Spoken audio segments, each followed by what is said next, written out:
Imagine being a superhero, thinking you're doing everything right, and it turns out you've been doing everything wrong the entire time.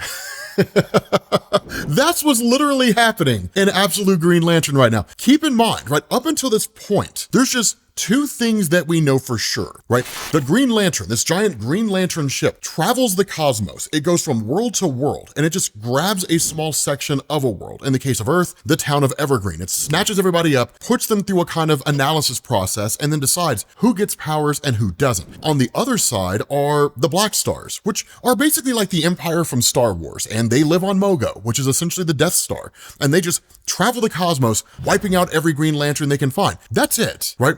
This totally flips that dynamic on its head. But what ends up happening here is Mogo shows up and he says, no one escapes. Not the Green Lantern, not the Tomars calling it home, not the Earth, and not Rand, which is basically the star system that they're in at the moment. And Mogo says, providing safe harbor to Tomars is a crime against the law of Cord, against the Black Star way. And yet we arrive in Rand space to find the Tomars alive. And that's when he says, prepare for the end. But the whole thing's being observed by Hal Jordan. Now, for those of you guys who are like, why is Hal Jordan glowing purple? We're just now learning about this. This literally just happened. So if this is all new to you, congratulations, because it's new to us. We're literally figuring it out as it's going along.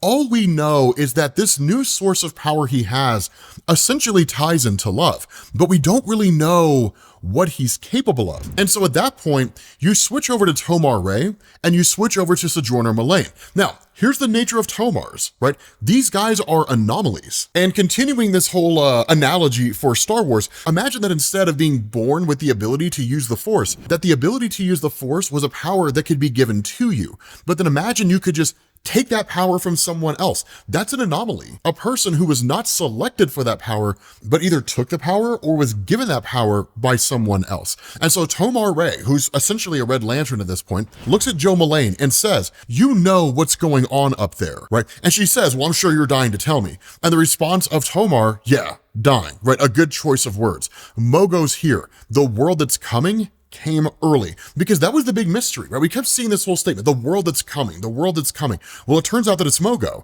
right? And he says, Mogo is aimed right at the Green Lantern, this entire ship and all the souls in it. So in one way or another, your precious little childhood town is going to die, Joe, just like my home, just like world after world after world since all of this began. The question is, do you want those people to die for nothing? Because keep in mind, when we get this shot here, right? I mean, look at this shot. When we get this shot and you have what looks like kind of a eclipse, essentially, and you have all those people surrounding it, they're all being analyzed and they're all being studied by this source, right? This is kind of the weird thing about Absolute Green Lantern.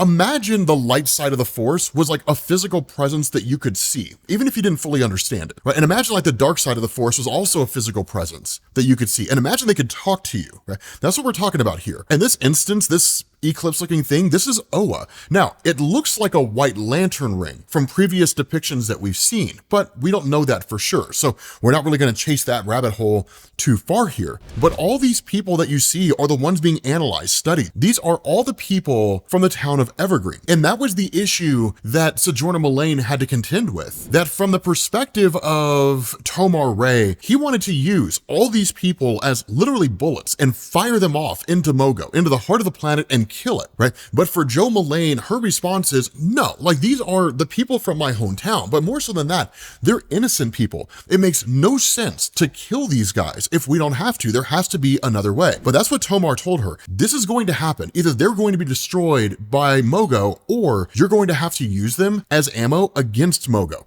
One way or another, their time is up. They are not going to survive this. But Hal Jordan watching all of this go down, right? He gets this kind of momentary shot, and this is where you really start to learn the nature of his powers.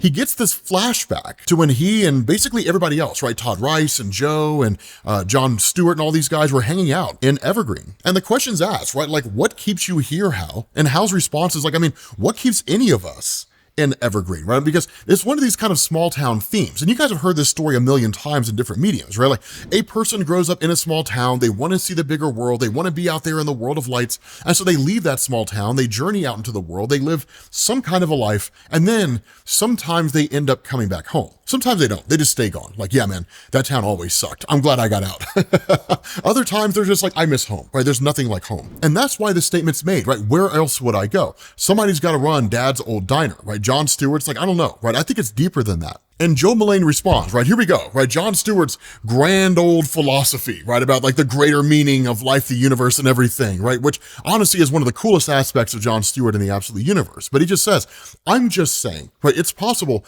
Todd could sell the diner and I could move the architectural firm. Half the contracts we get come from big cities, not just Coast City either, right? If Stewart Architecture moved to Carson City, we could probably expand even further. And so that's where Joe is like, then why don't we? And John asks, he's like, move to Carson? Why don't you? Or New York for that matter. And her response, I've done that whole small town girl in a big city thing.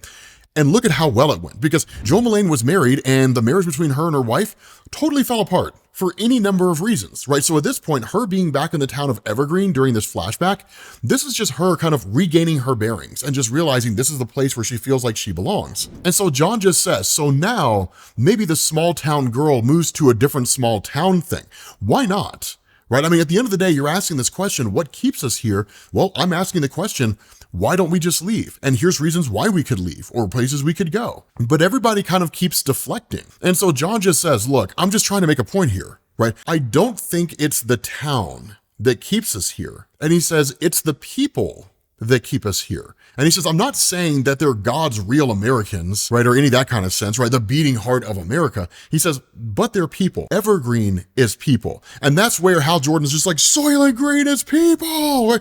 It's people. If you never saw Soylent Green, the ending of the movie is not supposed to be funny, but it is when they're dragging him away. It's people, right? It was kind of crazy. Anyway, John just says, right, I'm getting somewhere. And I promise, Lord knows we are all flawed, but we're all the people we know. And when you know people, you get to love them, all of them, despite the flaws, which is true. Right? The reality is that when we grow up in any kind of community, we grow up in any kind of neighborhood, right? We grow up friends, family, different things like that. We will forever be anchored to those people so long as the relationships were meaningful. Now, that means those meaningful relationships can have a negative impact on our lives. And honestly, because of things like negativity bias, the more negative they are, the more impactful they are. But because of the influence of extremes and how significant those are, the more extreme those relationships are, the more heartbreaking or the more incredible they are, the more impactful they are. But there comes a point when you start to see the people around you as your community. And the idea of walking away from that community is a very difficult thing to do. And that's really the point that Jon Stewart's hitting at here. Like, yes, I mean, the town of Evergreen is this podunk ass town in the middle of nowhere, and no one moves here on purpose, right? No one says, let's go on a vacation to Evergreen, right? The only people who live here are people who grew up here and they don't want to leave. The people who grew up here left and then came back, or the ones who can't leave, right? Those are the only people that live in this town. That's basically it. But the point is, for those individuals who can leave and choose not to, it's because of the community, the small town American feel. And so that's where Hal Jordan is just kind of like, here, right? Holds up a beer and says, for better or worse, we are all in this together, and we are all we've got. And that is the source of his power. Love. It's real, true, tangible love, not an emotion, right? I mean, it is an emotion to a degree, but it's not an emotion like it is in the main DC universe. It's the true love. And that's when he says the Black Star is wrong. And at that point, Mogo fires off this giant blast to destroy the Green Lantern ship. And Hal Jordan creates this massive shield to protect it that is rooted and built on love. Now, it looks like it's a defense mechanism, a defensive power. Again, we don't really know how far reaching the abilities of these guys go. But the crazy thing about this is that one of the Black Stars, Katma Tui, right? She says, unbelievable, right? He blocked the beam, which seemingly has never happened before, right? So what we're looking at here is that while the Green Lantern has historically traveled around and given people Green Lantern powers and whatnot, the reality is that we're in a whole new ball game now. New powers are starting to crop up that have never appeared before. Because Sodom Yat, another member of the Black Stars, just asked, what did you do right? How did you do this? Now, here's a crazy thing. There's a lot about the Blackstars that we don't know, but one of the biggest things we don't know is how do Blackstars come into existence? We kind of get an answer to that in this, because in that moment, Sodom Yat almost goes to attack Hal, and Hal just says, there's something bigger than Mogo out there. And the response of Sodom Yat, no, impossible, you're a liar, and then attacks Hal Jordan and says, you will die for your lies, and kills him on the spot, plunges his hole through him. And when that happens, Hal Jordan just kind of like wakes up in this almost ethereal place that matches the same source of power that he's drawing from. And that's where he's met with Carrie Limbo. Now, Carrie Limbo, if you recall, was basically a incredibly powerful psychic who essentially sacrificed herself in order to save everybody. And so what this looks like here is that in that self-sacrifice, she attained a greater power. Now, whether she'll return or not, we don't necessarily know, but self-sacrifice stems from love. So yet another piece of evidence, that's where Hal is drawing his power from. Of course, the biggest piece of evidence is the fact that this is basically star sapphires in the absolute universe, right? Lanterns who draw their power from love. But the point is that when Hal Jordan sees her, she says, that's right, I'm Carrie Limbo, class 2 psychic. You were there when I died, so listen, there are things you need to know, things Joe Mullein needs to know, and you have to take them back with you. And Hal Jordan's kind of shocked because he doesn't realize he's in this kind of momentary state, almost like a purgatory. He's not quite alive, but he's not quite dead. And she says, you were right. Inside everything is something bigger, right? Inside every sentient being out here is love. But inside of that, at the root of all things, is something even bigger, something universal. The big black zero, Hal, bad idea number 0. And so she says, tell Joe, tell her to understand what that means. She has to have understanding. Now, this again is an instance of Al Ewing setting a plot thread in motion. He doesn't really give us a whole lot of answers, and we're left with more questions than answers here. But given the context of everything that's happened in the absolute universe so far, what it looks like is Carrie Limbo is referencing Darkseid, right? That's one of the things to keep in mind. The main DC universe, as we saw with DC Rebirth and Doomsday Clock and all these stories over the years, is that the universe kind of bends toward goodness and specifically gravitates around Superman, right? Just kind of the metatextual nature of the universe. But because of the fact that the absolute universe was created by Darkseid, the universe bends itself towards villainy. It bends itself towards evil. And because of things like Absolute Flash, Absolute Martian Manhunter, Joker in the Absolute Batman comics, the discovery of things like the God Particle, which is seemingly the very nature of Darkseid as he exists within this universe, that Carrie's referring to him. She's talking about him as the source of the nature of the universe's power and the reason why it functions. And so Hal Jordan snaps back awake again. And it turns out the reason why he's not dead is because Guy Gardner, as the Red Lantern and having the ability to transform his body, has literally turned one of his arms into a heart and has quite literally just been keeping Hal Jordan alive this whole time. And so presumably, because now that Hal Jordan's back awake, he'll basically heal himself. That seems to be one of the abilities that all the Lanterns have, basically a healing factor, which at this point in the comic book landscape, that power just gets handed out to everybody indiscriminately. Everybody has some variant of a healing factor if you've got powers. And the crazy thing about this is that Salak comments on this because he's literally being pinned down by Guy Gardner. And he says, your fellow ape is dead, warrior. I tore his heart out of his chest. And Guy Gardner's response, then I will be his heart until he comes back, and then he will survive.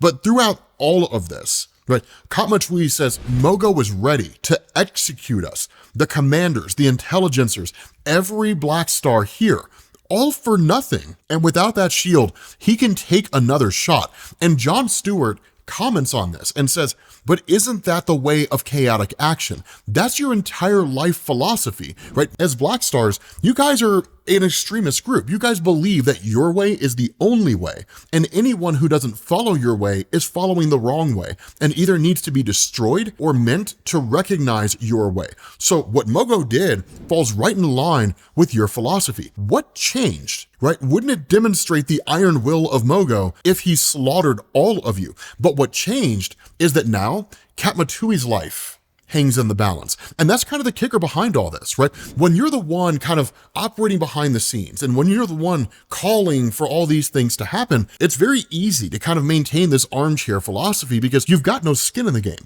But once it is your skin in the game, once it's your life at stake, well then suddenly everything changes because now you have something to lose. You're on the receiving end of the philosophy that you imposed on so many people. And that's what she's facing here, right? She's at the receiving end of the Dark Star philosophy, and it changes everything because she says it's a waste. Ran is a useful outpost. I'm simply being practical here. And it's kind of interesting because the Black Star Way has no use for any practicality that does not promote the Black Star Way. And so that is when Sinestro shows up and says, is that what you call it? I call it being treasonous, Black Star Katmatui. I call it a dereliction of your most sacred duty, your duty to die. There's a black zero at the heart of all things, and no one escapes. And so at that point, you jump back over to Joe Mullein. And that's where Tomar's just like, do you hear that? Right? Somebody just died up there, right? And she's like, you don't know that, right? That scream could have been anything. But Tomar, again, playing these kind of mind games, says, I know that you're running out of time to decide, Joe. You can make it quick for them, but you have to act now. Make the hard decision, the mature decision. Sacrifice these people. Because what he's talking about here is utilitarianism. The needs of the many outweigh the needs of the few. That the sacrifice of these people, right? These what? Right? These 2,800 and about 11 people, right? Because you've already got a handful here who already have powers, that they pale in comparison to the countless lives across the universe that will be destroyed by Mogo right now and over the course of his continued existence until the ending of all things. Right? What's 2,800 and some odd people in comparison to that? But that's the difference between someone like Tomar Ray and Joe Mullein. She values life above all else. And if an alternate solution can be found to the destruction of innocent life, that is a solution she will pursue. The problem is that she's going to pursue that to her detriment because she has no clue what the hell she's doing. Because when Tomar says that, right, when he says sacrifice these people, she kind of utters to herself, Tomar Joe, you still don't get it, do you? It was a while before I really got it, but you've had years. We are anomalies, all the power and none of the wisdom. Right? All the power of the Abensuer, the recruiter, the person who traveled from world to world to make more Green Lanterns. But she says none of the rules that hold it back. And Tomar Ray is just like, as you demonstrated by beating me, but that does not mean that you can just do anything you want. But then he thinks about it for a second and says, wait, all the power, right? And that's where Joe says, now you get it, right? I can make shields, I can build constructs, fly through walls, everything Abensuer did. But that's a physical power. Power is also ceremonial. It's also a representation of a person's role. That yes, the Abensuer had incredible physical abilities, but his role was that it was his job. It was within his power and it was his place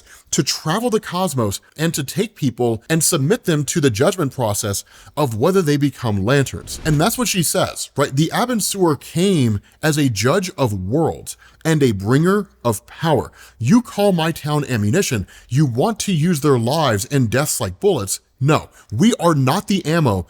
We're the weapons. And if we're all in the Green Lantern together, then right now we are all we've got. So who's with me? Who wants to help? It's graduation time. Get up on stage. Who is ready for the green light? And she starts handing out the Green Lantern's powers to everyone. And that's the crazy thing is one of these people turn and they look to her and say, yes, I am ready for the green light. And she bestows that power onto this girl. And so Tomar says, are you sure you know what you're doing? And the response of Joe Mullein, who is that, right? Do I know you? Jessica something. And this girl says, Jessica Cruz. You wouldn't know me. We're all in here together, you said, but nobody was ever there with me. I was always alone. That's why I think I'm on Mogo's side. Is that gonna be okay? Because what this means is you can choose. You can choose which side you want to be on and which side you want to join. The Dark Stars are the equivalent of like Jedi who fell to the dark side of the Force. That's what it looks like is going on here. And that's why the judgment process is so incredibly important,